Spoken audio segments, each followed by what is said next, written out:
Good morning, Isla Nublar. You have caught me driving. Today is going to be a very, I don't know how long it's going to be. Rough day so far. Woke up. Let me show you guys why it's been a rough day. So our werewolf, he did not survive the Ohio windstorms we have been dealing with. This is what happens every single freaking year, and you think I would have learned, but I didn't. So here we are. Let me readjust ever so slightly. I'm driving my father's car because he has been in the hospital, and it's a lot better than the car I have, given I think my car is newer than his. I like his car much better. I like the whatever this is, the toaster shaped car.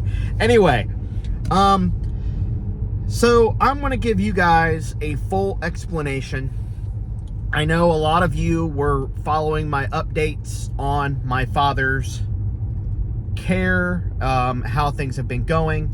So I'm going to go ahead and give you guys just a full rundown, a full update video on what has been going on with my father. I'm on my way to work right now, so I just thought this would be the best way to get everything across to you guys. And I have seen some videos as to, or not videos, sorry, comments as to wondering where I've been, which is fine, because I know a lot of people don't read the go into like the community tab or see the post.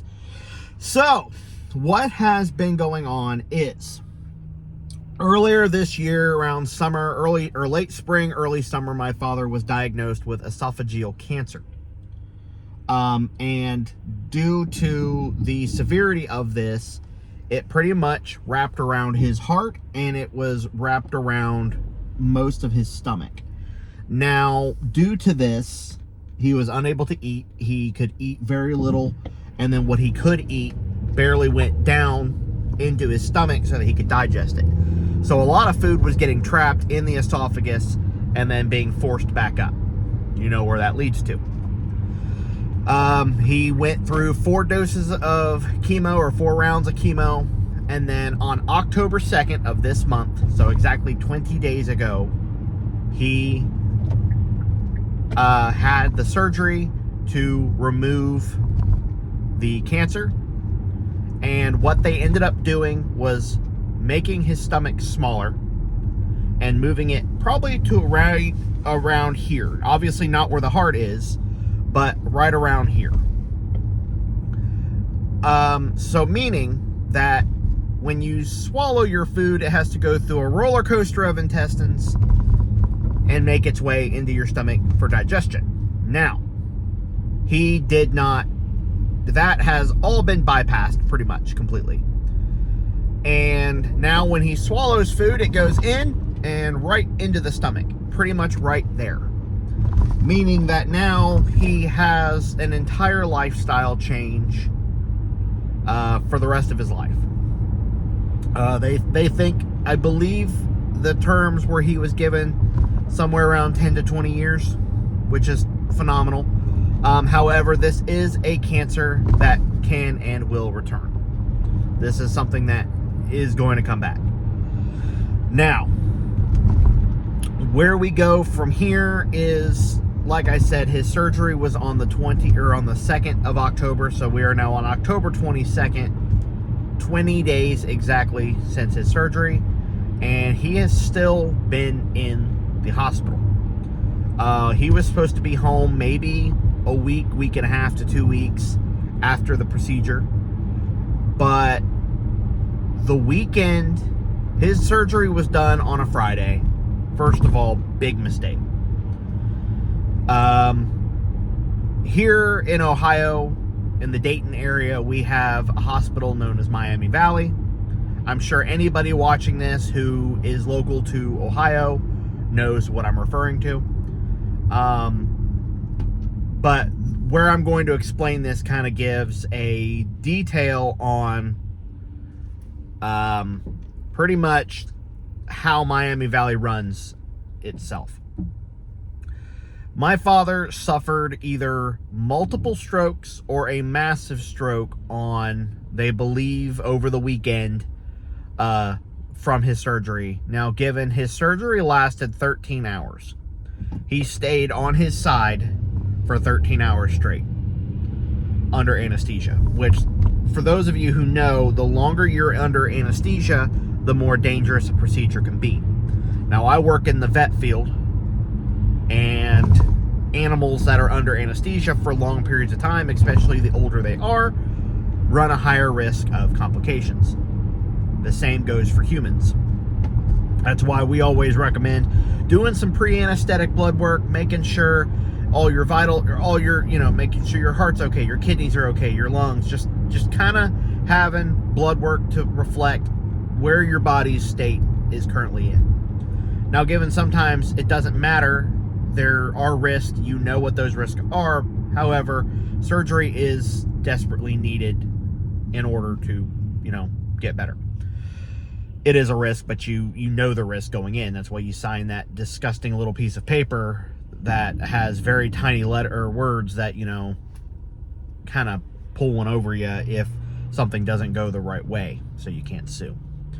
Anyway, my father's care was not very good, for the sheer fact that every single time we were told, we're going to do this, what they really meant was, we're going to give this to another department and they're going to do it.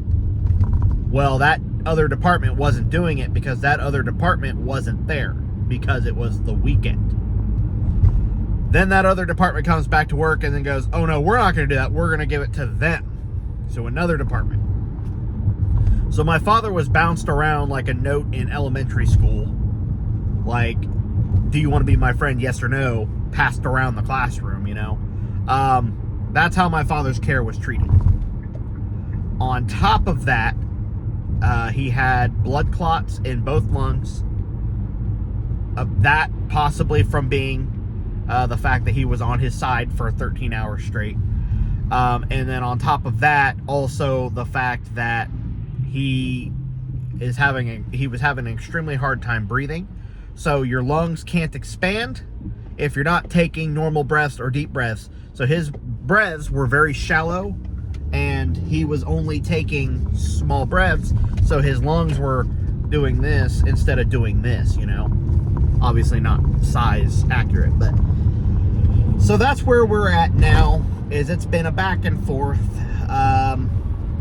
It has been a constant state of my dad he's much better now than he was. He has taken care, he's not really taking care. My mom has been there every single day for 22 days straight. I think yesterday was the first day she has not gone up there to see him because we encouraged her to stay home and rest. She has not worked in 22 days. You can imagine how things are when you have no paycheck. However, we have had an outstanding amount of support from our family and friends, a lot of which were from my scout group when I was in Boy Scouts growing up. I am an Eagle Scout. For those of you who don't know, it is, I believe, one step below the absolute highest rank of Boy Scout. Yes, I am a nerd. And no, I cannot tie a knot. That is where I failed major. Can't do math, and I can't do knots. Just, it's great. So that's where we had a lot of our support. We had a fundraiser that people could donate to for my father, and we had a very, very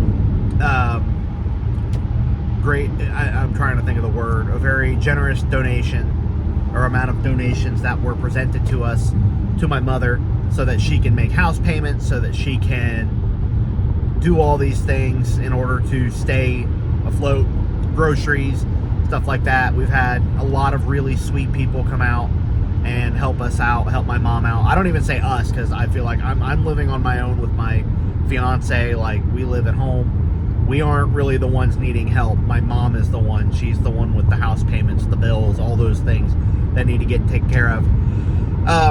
One thing my lovely father and his opinions are of nothing's going to happen to me, I'll be fine, blah, blah, blah, don't worry about it, is things like this have been unexpected. They were not planned. How can you plan this kind of stuff? So here we are. Mom has a lot of bills that need paid, and my lovely dad did not write anything down, did not provide her with any information other than it's taken care of, which it was not. So she had no way of paying bills, no way of knowing where bills go, and on top of that, he changed everything to electronic. So she has no paper bills coming in, she has no access to his passwords, nothing to know how to pay any of the bills. So leave it to me, my mom, and my fiance to run around my mom's house like chickens with their heads cut off, tearing the place apart like the wet bandits from Home Alone, trying to find bills and papers, just something stating, okay, this is where this goes, this is where this goes. So it's been a mess. It has been a mess. My dad has been pretty much a child for the past 22 days. He cannot remember anything. He can remember the day he was born, 10/5/66, but he cannot remember his age. Keeps saying that he's like 29, stuff like that. I'm 24. I'm 30. He's hallucinating all the time. And people say that is something called ICU psychosis, which I have been told by multiple coworkers and friends and family that is to be expected when you, for those of you who know what ICU psychosis is, it's being in the same place for so long that he's not been outside in 22 days. I've said, roll him outside in a wheelchair. Go out with a nurse and just let him get a little bit of air. That will help. When my fiance had her knee surgery and she was stuck on the couch for weeks, we had to take her to the bank so that we could get some information switched over on her car so that she was fully responsible for the car and my dad wasn't. But just a trip to the bank, she was like a whole new person for like a month, which led into the end of her recovery. But it's just going outside, getting that sunlight, that helped her so much. That's where we're like, try that. They won't do it. When we ask why, they just say we can't. Okay. But yeah, whatever. I know I'm bouncing all over the place, so I'm trying to give you guys as much info as I can. I've been told that I endlessly bicker, whatever. But that's where we're at. He is still in the hospital. Once he leaves there, he will go across the street to a unit that will do all physical therapy for about 3 weeks to a month, maybe more, to help him be able to walk again. He walks fine, but he has no balance because of the stroke. His vision is very bad, which he already had bad vision to begin with. It's just made it worse. But that's where everything is. We still do not have a day as to when that is going to happen. We just know that it's gonna happen. They keep telling us that it was gonna be early this week, but then they keep saying, well, we don't have a bed right now, so we can't transfer him over. But yet they say they have access to who all is gonna be discharged, but yet here we are, Wednesday, October 22nd, and still nothing. They just keep saying they don't have a bed yet, so I'm guessing those people who were supposed to be discharged have not been discharged, because, you never know what's going to happen. So, yes, that has been where we're at currently. An absolute crap show, but I guess you could say we're adapting, we're getting through it the best we can. I mean, we're getting through as much as we can, how we can. It sucks because this is my favorite month and my father's favorite month. We love our Halloween season. So, Dad, that's for you. But, yeah, everything's just kind of been in the air on a daily basis. We have no answers. We have no solid anything, which is why it's so frustrating. But, yeah, that has been where we're at with everything. Why I've not been on the channel hardly at all. When I went from constant daily uploads where our subscription count was skyrocketing, went up 3,000 subscribers, I think. About 3,000 subscribers in such a short period. The toy hunt videos were doing great. The unboxing videos were doing great. And yeah, my revenue was really good. I ended up canceling our vacation for next April because things are just not working out. People need help. and I'm not making the YouTube revenue to be able to help anybody like I was supposed to, because I have not had any energy. I've not had the drive. I'm either at work until late at night and then going straight to the hospital and sitting with my mom, dad, and Haley for a little bit, and then coming home, or even stopping somewhere to get dinner on the way home. It's been a crap show this whole time, and I haven't had any energy or want to sit down. Like, I tried playing Evolution 3 last night and I had no energy. I had no enjoyment out of it whatsoever. I just turned it on and I'm like, this is too stressful, because I was looking at the building and everything, and I'm like, I don't want to do this. Like, I'm not in the mood right now. So I've been watching Gaming Beaver play and hoping that, you know, hoping that watching him play will give me the drive to want to play. Sorry, we're shaking all around here. I got a camera stand, but I'm still bouncing like crazy. So anyway, that's where we're at. So I am going to do everything in my power to get back into the channel, start uploading again daily, and just bring, maybe not daily for now, but just upload as often as I can when I can, and hope that we get some good news coming up here in the near future, and you know, get back to where we were, because I love this channel. I love recording. I love updating you guys on things. I love finding new merchandise and new toys, and I feel like this channel is just slowly becoming nothing but a toy channel, and that's not what I wanted, but I don't know. I feel like we'll just keep dabbling in Jurassic, and then we'll find that thing that makes everybody happy. So anyway, thank you guys for watching. If you guys have any questions, feel free to ask. I will do my best to answer in a timely manner, and thank you guys just so much for all the kind words and thoughts that you guys have been giving me and my family, and the prayers. Some of you have chimed in to every single update that I gave to share your prayers and your thoughts, and I can't thank you guys enough for that. It means the world to me and my family, so thank you for everything. And I'm gonna go ahead and get off here because I'm pulling into work now, and until then, I will see you guys in the next video. This is Brooding Gamer signing out.